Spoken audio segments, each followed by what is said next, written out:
My name's Dave, and I live in Willow Creek, a cookie-cutter suburban neighborhood where the lawns are manicured, the mailboxes are identical, and the HOA rules are treated like holy scripture. It's the kind of place where people wave at you, but secretly judge your Christmas lights.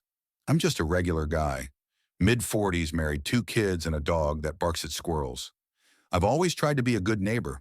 I mow my lawn on time, lend out tools when someone's in a pinch, and even helped old Mrs. Jenkins fix her fence last summer. I believe in karma, in doing right by people, because that's how you build a community. But then there's Karen. Oh, Karen. If Willow Creek had a supervillain, it'd be her. She's the HOA president, the self-appointed queen of block parties, and the kind of person who'd report you for leaving a trash can out past 7 a.m. Karen's got that perma smile that doesn't reach her eyes, and she's always got a clipboard, like she's auditioning for a role as a bureaucratic tyrant. Everyone's got a Karen story, but mine's personal. It started with my ladder, a sturdy 6-foot aluminum beauty I'd had for years. That ladder wasn't just a tool.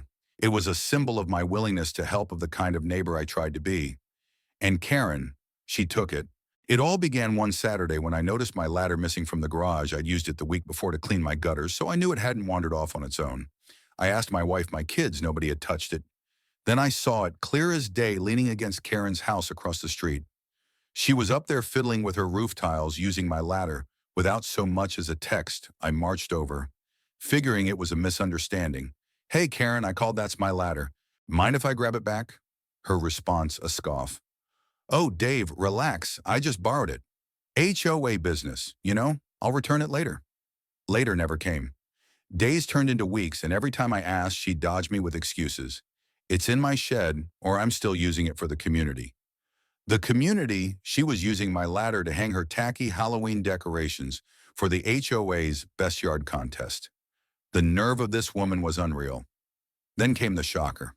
At the next HOA meeting, I overheard Karen bragging about donating a ladder to the neighborhood tool shed for communal use. My blood boiled. I confronted her right there in front of half the block. "Karen, that's my ladder. You stole it." She laughed, actually laughed, and said, "Prove it, Dave. It's just a ladder. Don't be so petty." The room went silent. Neighbors shifted uncomfortably. Karen had just humiliated me, painting me as some paranoid cheapskate.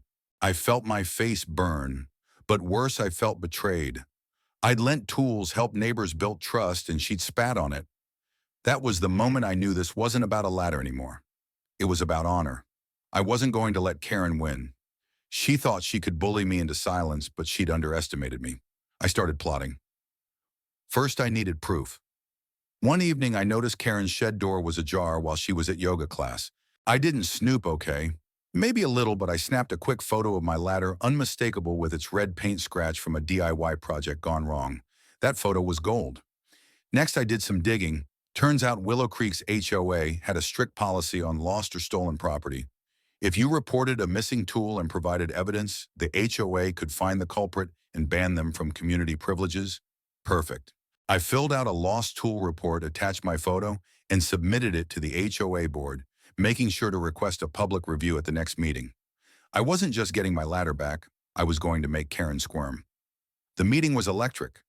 Karen, oblivious, strutted in with her usual smugness. When the board brought up my report, her face froze. I stood up calm as could be and projected my photo on the wall, my ladder in her shed. Gasps rippled through the room. "Karen," I said, "care to explain?" She stammered, tried to spin some nonsense about borrowing for the greater good, but the board wasn't buying it.